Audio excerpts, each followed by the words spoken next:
তাই তো গো, একবারে আমার মতন দেখতে।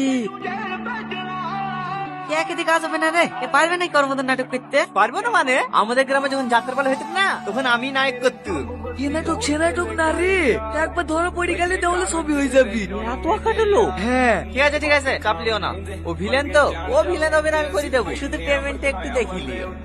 ঠিক আছে, পেমেন্টে তোমাকে চিন্তা করতে হবে না। চলো আমাদের খেলা শুরু করি। শাহিন, তোমার ওষুধটা ঢেলেছি তো? হ্যাঁ ঢেলেছি। কি রে আপসে কেনে? তো পেয়ে গেছে, একজনে যে জানতে চাইবে না। কত রুমালটা মুখে ধর। কি হলো রে? ধর কাকেলিছি রে ইয়া। এ রাজু, তাই রুমালটা মুখে ধর। তুই